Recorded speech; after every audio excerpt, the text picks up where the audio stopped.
Hello, and welcome to the TakeON Productivity webinar, Doing the Most with What You Have. My name is Julian Andrews, and I'm the publisher at TakeON, and I'm going to be your MC. So, let's start off by introducing our presenters, Danielle Backer and Jez Smith. Hi everybody, good morning.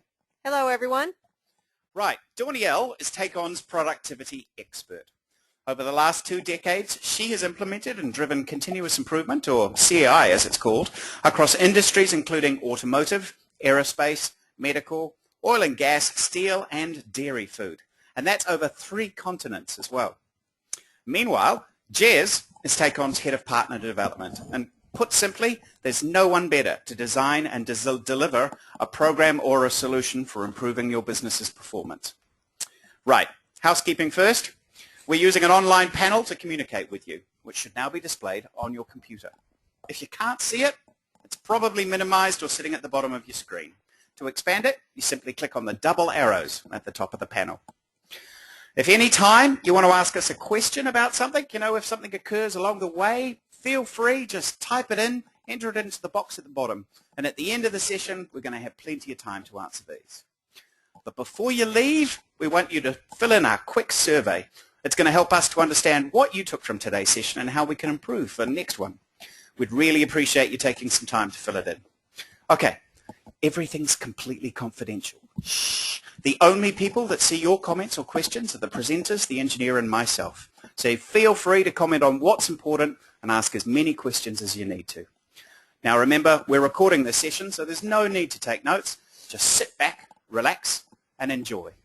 Now, when I said relax and enjoy, that's only if we're not at one of those interactive parts. And this is the sign that you'll see when I want you guys to get your fingers to do the talking. When you see this slide, you'll have about 10 seconds or so to pick an answer from our multi-choice options. And what better way to make sure that you guys are all actually awake is than to do a poll right now. So here's our first one. Are you using, have you used, or have you considered using some sort of a continuous improvement CI program or project? Okay, people, let's get those buzzers talking. There we go. What kind of a response are we going to get? No CI program? CI program currently, but considering using a CI program? Or have you used it in the past, but not currently? The responses are starting to come in. Yeah. We've got about 50-50 here. Come on. Oh, no, it's shifting again. 33. All right, I'm going to be closing the panel in 3, 2, 1, go. Some really interesting results here. Okay, it looks like about 36% of you are using a CI program. And about another quarter, no CI program, and you haven't considered it yet. Okay, Jez, what does this tell us? Interesting stuff. Well, thanks very much, Julian, for such a lively start. It's interesting, isn't it? Research would back those statistics up absolutely across the world, in fact. And it looks like productivity is pretty popular at the moment and has been for a number of years, because research would tell us that 40 to 50% of organizations are already or will be focusing on productivity in the coming 12 months. That's a lot. And when we say productivity, actually there's other ways of describing it. Lots of people are talking about continuous improvement. Others talk about efficiency drives, quality circles. Terminology like Lean and Six Sigma is just commonplace now in everyday business language. And all of those have got some element of productivity or innovation or continuous improvement. But just because there's so many people actually involved in rolling this stuff out doesn't mean to say that they're getting the results that they actually want. So today's session is all about 3 key things. First of all, we're going to be talking about the rate of success. So those that are doing it, how are they getting on? The second thing is about drivers of success. So what does research tell us that is actually helping those organizations that are doing it well? And lastly, most importantly, is our approach. So what is the TakeON approach, and why is it different? As you know, TakeON is a program for improving business performance. So it gets people talking about what matters most. So if productivity matters most to you right now, then you're in exactly the right place. And as Julian said before, it doesn't matter where you are on your productivity journey. If you've not started yet, then maybe this can give you a bit of a kickstart. If you've already started, then great. Maybe this can help you get the most out of what you're already doing. So I want to kick off with Danielle, actually. I'm going to hand over to her.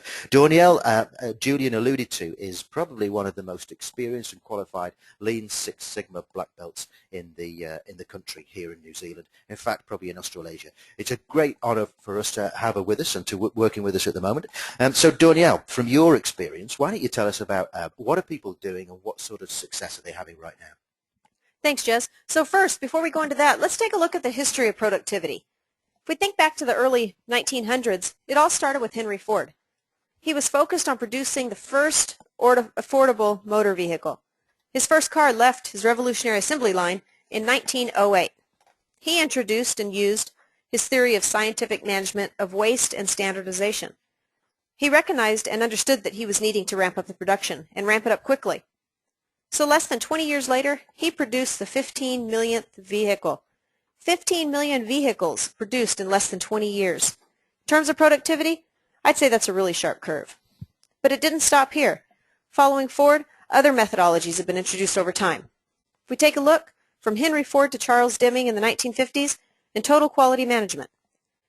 When I think about where I was in the early 1990s, I was working with NASA and then the automotive industry. And when I think back, although I didn't have the experience to really understand Lean and Six Sigma at the time, they were actually very apparent.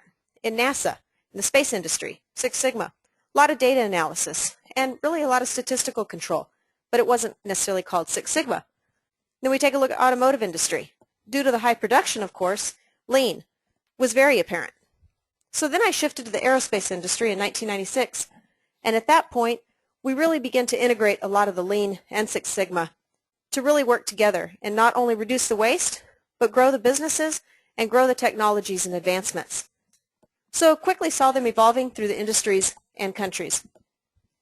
As I worked with Lean and Six Sigma teams in production and service areas, I typically saw the same challenges. What about the long-term sustainability? So I wasn't really surprised when John Cotter in 1996, in his book Leading Change, he talked about 70% of transformation efforts fail. 70%. 12 years later, research by McKinsey and Company, that showed that, you know what, the failure rate remains the same. It's still 70%. So when I look back to 2008, at this time I had shifted to Africa. I was working with the oil industry. Thought, okay, Africa may be a bit different. But the reality was I was applying similar principles, although it was different countries, different languages, similar base methodology, and once again, you know what, we saw the same challenges. We just didn't get the long-term sustainability. Don't get me wrong, I'd experienced a lot of success using Lean and Six Sigma, and there has been huge success across different companies and industries. But we all seem to see the similar challenges. So what's it boil down to? We're continually being asked, we need to do more with less. But actually, so what we want to talk about today is doing more with what you have. So our challenge in this webinar is to explore what real productivity progress might look like in today's organization, and how can the TakeON approach help you achieve that? So what really is the stumbling block? Why are businesses not maintaining the gains? And that sounds like, to me, like a perfect opportunity for me to interrupt with another poll. Okay, people, wake up, get those fingers moving. Here we go. In your experience, why do you believe it is often difficult to maintain these gains? What is the biggest cause of failure? Why does it often just not stick? Okay, so 4 options on your screen in front of you now. Okay, I want you guys to input. Is it that the money runs out? Is it that we're simply limited by technology? Is it that people are not engaged? Or is it simply that we just don't have the right tools? Okay, I'm getting enthusiastic responses coming through already. Okay, let's see what we guys are doing. Come on, you guys can do this. I know it's early in the morning, but you can manage it. Okay, I'll tell you what, this is fantastic. I think the question was too easy because you know what? 3, 2, 1, close the poll now. The results, 100%. This has never happened before. 100% of you are in agreement. The people simply are not engaged. How did you guess that? Jeez. Brilliant. Thanks, Julian. Yeah, and we would absolutely agree with that. It just proves everybody at least read the invite, which is excellent news. We would agree, and I guess most productivity experts would agree as well. It's actually engaging people in the process, which is probably holding us back. In fact, Peter Hines, who's based up there, maybe considered the modern-day grandfather of lean, he put it quite nicely when he talked about, despite often promising early results, the research shows that at least 50% of business improvement programs are actually doomed to fail. Without improving the company culture and behaviors, no amount of lean tools and techniques will be able to achieve sustainable business improvements. And we totally agree with that. We actually think it's much more about the human system than it is about a software system or a process or a procedure. It's the human system that needs to drive it. And I guess all this stuff around lean and Six Sigma, logically, it makes total sense. But logic alone doesn't change behavior. Logic alone doesn't drive engagement. In order to change behavior, we need to connect our people emotionally as well. So what might it look like if actually we could achieve that? What could we achieve if people were engaged in the productivity journey as well? Well, this is a great opportunity for us to talk about one of our TakeON case studies. So this is a Malaysian high street bank, 5,000 employees spread across the country in different branches. Traditionally, really strong business performance, but at the same time experiencing low to sort of fair employee engagement and customer satisfaction scores. Now, the interesting thing about this client was they actually had been on a productivity journey or a transformation program for 2 to 3 years before we came along. But once they started to use the TakeON tools and methodology, we started to see some very different sort of changes. And one thing I need to mention here is that when we started working with them, the TakeON program was about improving the customer experience and engagement primarily. Fast forward 12 months, and here are some of the results that we started to see. Effectively, we were looking at 4 different result categories. We were looking at efficiency, quality, customer experience, and employee engagement. And look at those top-line scores. Card approval time, personal loan approval time, both reduced significantly, almost cut in half. As far as quality is concerned, a huge reduction in error rates, down 93%. Just imagine what sort of an impact that had on the financials of this organization. And while we were making huge gains in those sort of areas, what happened to the customer experience? Well, customer retention goes up, so customers are happy about it. And as far as employee engagement is concerned, that goes up by 21 points. An incredible shift, an incredible shift. So the question needs to be asked, so how did we do that? Yep, that's the question that everybody would put forward. And I guess if you were to ask one of the senior executive team, this is what he said made the biggest difference. The most important thing that we did was to change the conversations happening across the business. And not just once or twice, but ensuring that these conversations were happening week in, week out. Actually, in fact, what did we do? We got everybody talking about what matters most, what was most important to them. So maybe it's not so much about doing the most with what you have. Maybe it's about doing the most with who you have. At the end of the day, from a TakeON point of view, we firmly believe that it's people that are the most powerful factor in improving your performance. So just imagine, all right, instead of investing all the pounds and pence in expensive external specialists, imagine if you were to turn every single person within your organization into a continuous improvement consultant. A continuous improvement consultant that's totally focused on improving what we do, how we do it, and are excited about it at the same time. How cool would that be? Now, we've outlined 2 quite different approaches here, a traditional approach and then a TakeON approach. So, Danielle, why don't you help us sort of understand what would be the difference between these 2? Okay, thanks, Jez. I think actually in that conversation you may have just made me redundant. Maybe I'm no longer needed. Not at all. But the reality is what we want to do is we do want to make everybody in the organization internal continuous improvement consultants. So let's take a look at a typical improvement project. Think about the scenarios when you've worked on an improvement project and what it might typically look like. When I reflect on my 20 years of experience, regardless of the methodology, the projects tended to follow a similar pattern from start to end. Whether I was internal or external, I'd usually get a call and it'd usually start with a leadership meeting. There's a crisis. Suppliers aren't delivering. Customers aren't responding. We need help. We have to fix this now. And often this is not the first time that this problem's occurred. But ultimately, we need to understand the problem and we need to understand what's wrong. So leadership requests, and we put together a team quick, and we're going to work on fixing the problem. Hopefully I have somebody internally to work with me so they can also learn and grow the skill internally for the experience. And leadership says, by the way, We don't have a lot of money or time, but this is critical and we need to keep this from happening again. So I get busy and start scheduling meeting rooms, get a lot of teams together, have lunches, use a lot of sticky notes, and begin to solve the problem. And you know what? The team makes significant progress.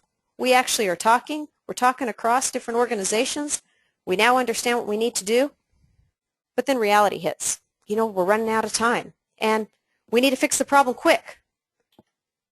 Logically, the entire organization and the leadership knows that to make this a success, we need to engage the people. We need to engage the wider team. So we usually focus on initial engagement, but oftentimes it's minimal and short-lived. Send some people to training. Leadership's extremely bought in and focused on this, so they send emails. We have a detailed communication plan. And leadership, they tell people what's going on, but oftentimes it's what's happening to them. They may not necessarily be along on the journey. And this is usually the time, too, that they usually let me, being external, or the internal project team leader, go back to the regular job. We've got this figured out. We understand what the problem is, and we have people somewhat engaged, so it should just continue, right? Well, the truth of it is that we will see the initial up spike in performance, but once everything returns to the way it was, any gains are often lost. Then it's decided, we'll just do it later, because you know what, we run out of time, our training budget's reduced, everyone's too busy, and our communication plan, it actually wasn't implemented. A few changes were made, but eventually everyone reverts to how it was before. And we have another big issue, so we need to move on. Then 12 months later, get a call. Oh no, we have the same problem again. That same supplier is not delivering. And then the cycle continues. Does this sound at all familiar? So, are we really surprised that nothing's changed? Whether I've been in the US, Africa, New Zealand, if I've been in production or service industries, the same challenges exist. No matter how unique the actual product or service is, people are typically the key to long-term sustainability. So as Jez mentioned, Peter Hines said, without improving the culture and behaviors, no tools can achieve sustainable improvements. So for us, the answer lies within ourselves. It's about this human system. It's not about the tools, and it's not about the processes specifically. The behaviors must shift. So Jez, how do you improve the culture and behavior? Well, thanks, Danielle. And actually, it's a lot easier than you might think. It's not rocket science. No disrespect meant there, but it's not rocket science. It is quite No simple. offense. McKinsey would actually agree. The global study that they conducted recently, they found 3 common factors that were common for successful organizations that have gone through transformation. The first thing was about engaging everyone collaboratively within the process. So not just a project team, everybody in the business. The second thing was about accentuating the positives. So not just focusing on the problems and trying to solve them immediately, focusing on what's working as well and making the most of them.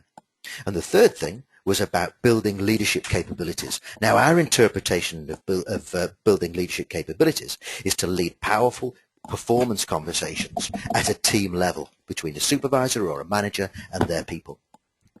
So what would that look like, and what did it look like in our case study organization in Malaysia? Well, imagine for 1 minute every single person in your organization getting together once a week for 30 to 40 minutes, talking about the same business issue and how they can improve it. Imagine how powerful that would be across your business. Well, that's exactly what the TakeON toolkit enables you to do. It provides the tools and resources that support this simple conversation. And you'll see this process appear on your screen. The first part of that program is called Inform. And what we mean is informing the team about, well, why are we getting together? What are we talking about? And why is it important to us? The second step in that conversation is about investigation. So how are we doing? If we've already identified what good looks like in the inform stage, how are we doing towards that goal? And immediately we're starting to identify strengths and weaknesses and maybe even a bit of a performance gap. So the third part of that conversation is what we call Ignite. And that's all about generating ideas that we come up with to solve our issues or make the most of our opportunities. That's an incredibly empowering sort of process. The final stage of the conversation is about implementation. And so which of the ideas that we came up with in the last phase are good enough to have a crack at? And why wouldn't we have a crack at them? Because they're not huge ideas. The ideas are not about coming up with a new IT system or a whole new procedure. They're really small things that nobody else needs to sign off, that we're in control of and we can do ourselves. And very quickly, within the space of 4 or 5 weeks, you've got an entire organization coming up with ideas to their own problems, which is an incredibly empowering sort of process.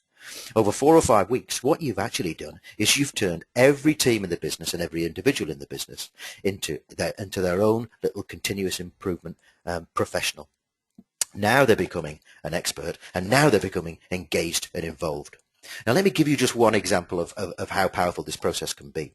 In the case study that we're talking about here in Malaysia, one of the themes, the take-on themes that we ran across the organization was called valuing customer time. And as a result of this very same process that we've just looked at there, they managed to reduce customer wait times in branches by 59% over a 12-month period. Now, just imagine the power of that on the customer experience, but also on the employee experience, because goodness me, if I can cut waiting times like that, it makes my job a lot easier. I'm a lot happier at work, and the customer's a lot happier at the end of the day. So how does it work? There's a whole host of things I could talk about now in terms of why it works. And it's a really, really simple process. But there's 2 things I want to talk about specifically. And the first thing is embedded within this model that you see on the screen now. Because the TakeON toolkit is a toolkit full of dialogue or conversational-based tools. It's the opposite of download.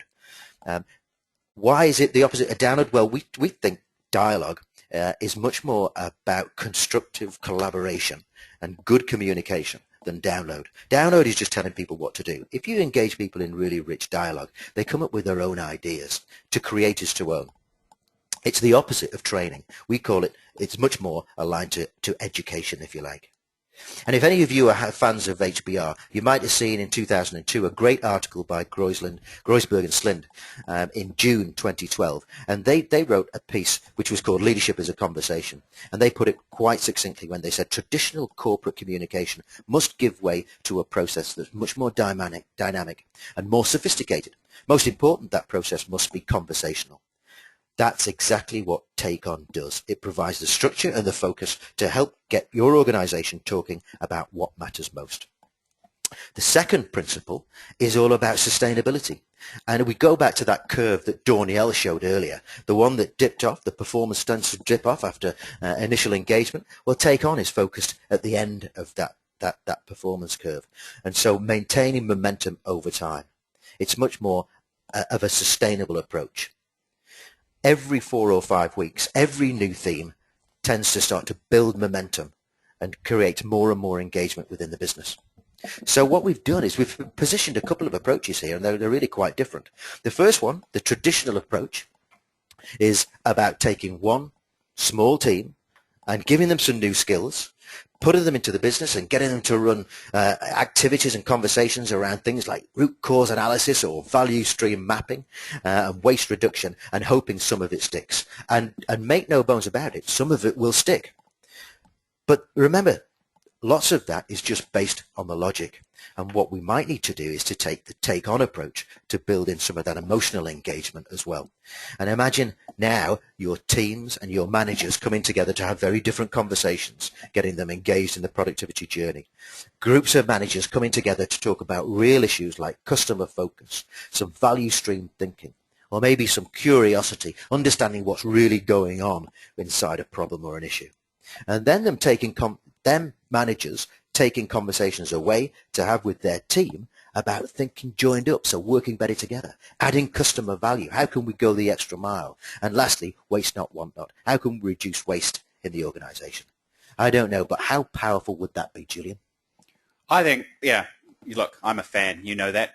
Listen, I loved it so much I bought the company. Oh, no, that wasn't me. That was someone else.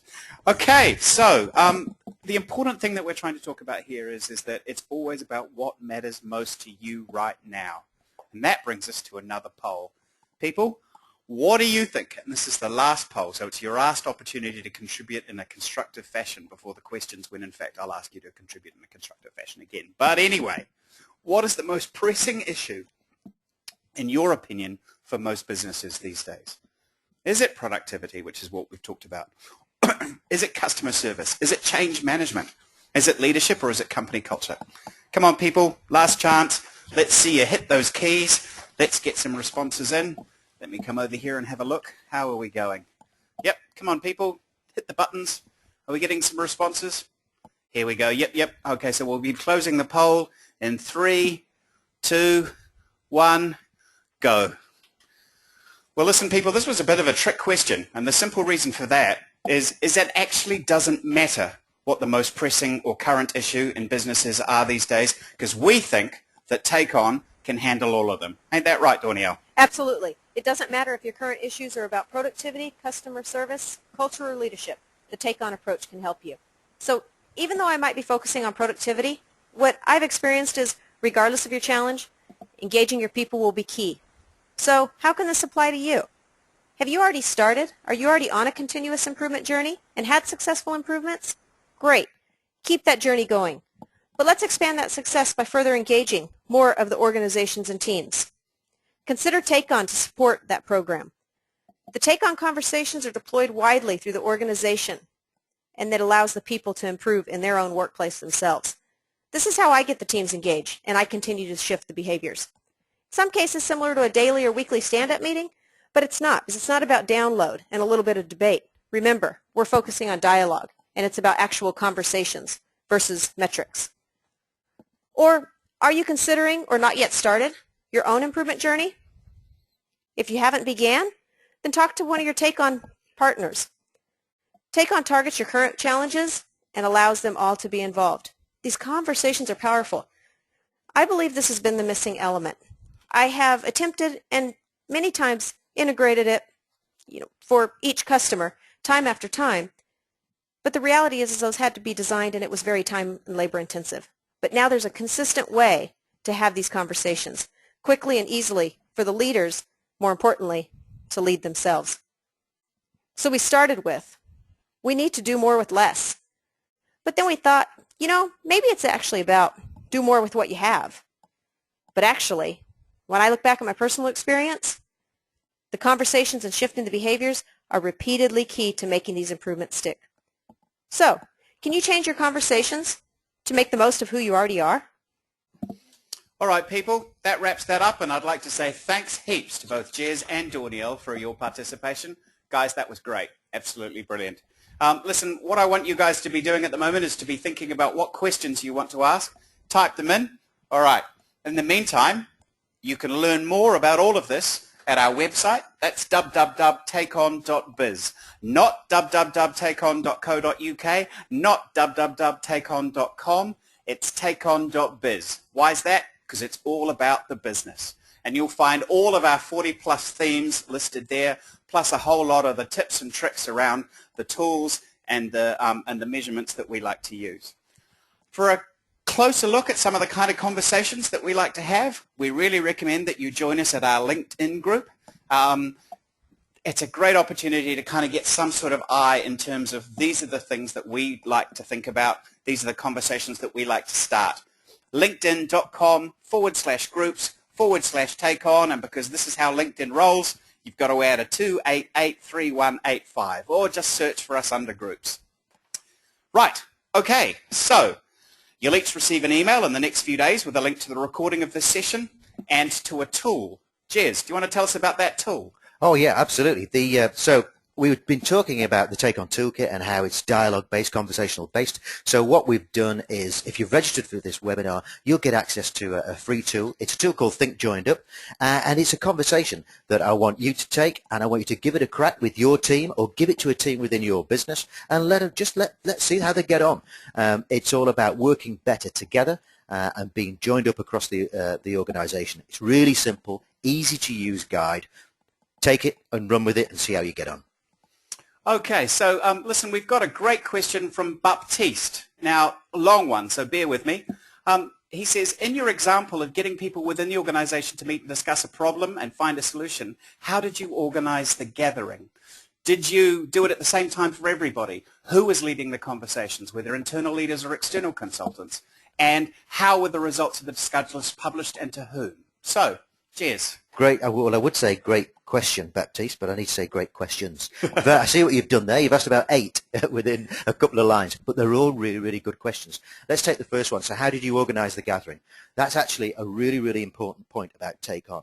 You see, TakeOn, I talked about these meetings being sort of 30, 40 minutes, and actually they're not extra meetings. This is not about a process of doing something else or doing something extra. So wherever possible, all we do is reshape existing meetings that are taking place within the system. So for our example in Malaysian Bank, these were meetings that were already taking place every week in the branches anyway. I think at the time they were calling them service meetings. So all we did was reshape that conversation and made at least half an hour of it very, very specific about topics that we wanted them to talk about. In terms of who was leading the conversations? The conversations are led by team leaders. So these would be supervisors within a call center or a manager or assistant manager within a branch at that sort of level. The way that the sort of process works is that there are no external consultants within the business. This is why it's entirely driven from within. So run by managers with their teams. The TakeOn toolkit gives those managers all the tools and resources that they would need. So guides to lead a conversation, not scripts, guides. In terms of, just looking through your other questions, how were the results of the discussion published and to whom? Another really, really good question. So TakeOn comes with its own online social business collaboration platform. We call it the Internet, but that's the primary way that all results and all communication takes place across the business. So we connect managers and we connect people from high and low in the country who are all having the same conversation. Of course, lots of the powerful conversations take place outside these meetings, but when we get some good ideas, they're shared across that social business platform. Okay, Baptiste, we're going to have to close things down for you there. But listen, if you've got any more questions, Jez would be more than happy to talk to you direct. So, we can carry that on offline. Question here from Elaine about references and topics. Listen, case studies and references to the stuff that we've referred to, of course, we'll send it through to you later. Another question here from Elaine. Did you have problems with team leaders or frontline managers taking over the dialogue? And if so, how did you overcome it? Yeah, well, I would say yes, absolutely, but no, not really, is the actual answer to that question. I guess it's the same in any organizational system. You know, you've got some people at the top that you might call your stars, so 10 or 50, maybe 20% of people are really up for this stuff, and they're just incredibly empowered by the process. They will pick it up as easy as anything and just run with it. And at the same time, at the bottom of that sort of pile, you've got people that really resist it, that are not confident and that take a lot of convincing. And in the middle, you've got sort of 60, 70% of people that we might call bystanders, and the bystanders are basically sitting there and they're waiting to see how it catches on elsewhere in the business. One of the fundamental principles of TakeOn is focus on the stars and focus where you get in most traction. And that's how you start to lead transformation really, really quickly within the business by focusing on the positive stuff, just like that McKinsey research said, and not focusing on where it doesn't work. Confidence comes when they start to get a little bit of practice, and when all of a sudden they see other people, their peers at different parts of the organization, taking this stuff and making really, really great inroads. They get the confidence themselves to give it a crack, and bit by bit, momentum starts to build and confidence starts to build at the same time. Okay, Danielle, here's one for you. Christiane talked about, and this refers, I think, back to the very beginning of the presentation, what internationally recognized standards does NASA work to? This is an interesting one for me as well. So tell me. Well, considering it was the early 1990s, is what I am going to talk to is NASA. So they had a lot of standards when I was there in the early 90s, but remember, the recognition of Lean and Six Sigma wasn't that apparent. But actually, it was more Six Sigma based. If you remember, like the spacecraft systems that I worked on specifically with Jet Propulsion Laboratory, they were low volume. So it was all about design of experiments, failure modes, effect analysis, and a lot of the risk analysis. Well, I was an engineer at the time, and those are actually classical systems engineering tools. But those are the same tools that have been packaged in the problem solving within Six Sigma. When you look at other standards, and I actually worked for a lot of the suppliers who supplied the systems to NASA even into the 2000s, into 2000 through 2010. We followed CMMI, which was a maturity model, and it's actually an improvement maturity model. Throughout all those years, there were various ISO quality standards. So we were following different portions of the quality standards as well. And yeah, that probably pretty much covers it without going into too much detail. But we look at CMMI, we look at ISO, so that covers, are we actually making maturity leaps with our improvements, and are we touching our quality? Great. Okay. And Graham, one last question from you. Do you have any case studies from other UK companies available that you could see? Jez, we've got Kaba. Yeah, well, there's a few. And actually what I'd recommend you do, Graham, is get in touch with one of your TakeON partners in the UK, and they'll be able to share in much more detail some of the case studies that we've got from over there. But the answer to that question is absolutely yes. Some really successful ones, some really interesting ones, and I'm sure that the TakeON partners will be more than happy to share them with you. Listen, you guys, you've been an absolutely fantastic audience, and I thank you very much for listening for as long as you have. Listen, as you sign out, we'd love it if you could fill out our exit survey, and we'll catch you again maybe in the new year for another seminar. Will do. Good morning, everybody. Have a great day. Thank you.